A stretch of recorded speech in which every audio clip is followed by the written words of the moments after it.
Hey everybody, welcome to the video. My name is Corey Singer. I have autism and I'm here to talk to you about the autistic experience. Today we are going to be talking about masking, what masking is and the effects it can have on someone with autism and why we mask.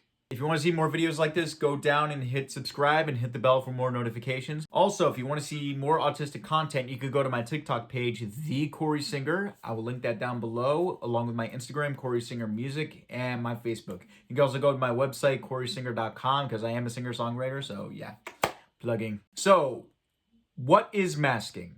Masking is basically when we camouflage our autism and hide it for the sake of fitting in. Hence, masking. Unfortunately, with the way society works is that if there's something that seems out of the ordinary, it's deemed as too weird, and just people tend to take that the wrong way, especially if you have autism. We mask because there's still such a negative stigma around autism, and I'm autistic and I turned out okay. Basically, it's a survival tactic in order to compensate for what we lack. Almost like you're an actor. You're putting on this facade for people to make them feel better and make them feel more comfortable with the fact that you're autistic. Ways we mask is like by forcing eye contact. Eye contact for autistics can be very, very difficult. Sometimes we'll just like have to force to stare into the eyes, and I've had this struggle a lot. Also by copying other people's behavior, the way people move, the way people interact with each other, forcing facial expressions. When I was younger, people would say, "Oh, you look so angry." And I wasn't angry, it was just I had a stone face, because of autism. And so I would like watch people's faces and learn how to, do the correct facial expressions and forcefully use those facial expressions. It didn't seem natural. A lot of people always go, "Oh, you don't look autistic." Oh, like I would never have guessed you're autistic. It's because I'm masking. Know what I mean? Masking could also be the result of trauma. And that could be from people always judging you for the way you talk, people always just judging you for being different. And so you learn how to act like everyone else instead of just being yourself and being happy with that, which could really have a negative impact on your development and your self-identity. Sometimes it feels more like an obligation than a choice. Masking takes a lot of effort and it is not easy at all. It could lead to stress and can also possibly lead to a meltdown once we are by ourselves. It could also lead to anxiety and depression. Masking could also lead to getting a diagnosis later in life. People find out who are weird growing up or awkward, they're like told to fit in or act like everybody else, and they get so used to it, and yet they always know there's something different about them. And then they get an autism diagnosis and they figure out there was nothing wrong with them at all.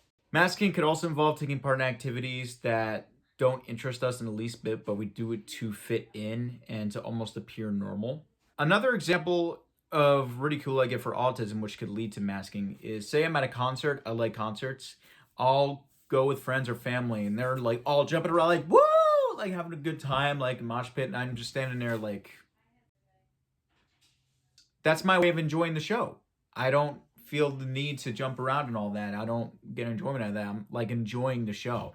Almost look like I have a blank expression on my face. I'm like, no, I'm having a blast. That's my way of enjoying it. And people tend to view that as weird or abnormal. And in that case, I just don't care. I was diagnosed with autism when I was 4, by the way. And for a couple of years, my masking got so bad that I started denying that I had autism. Like I thought, okay, maybe I'm cured of autism. And I was the most miserable that I had ever been in my life. Those 2 years were probably the worst 2 years of my life.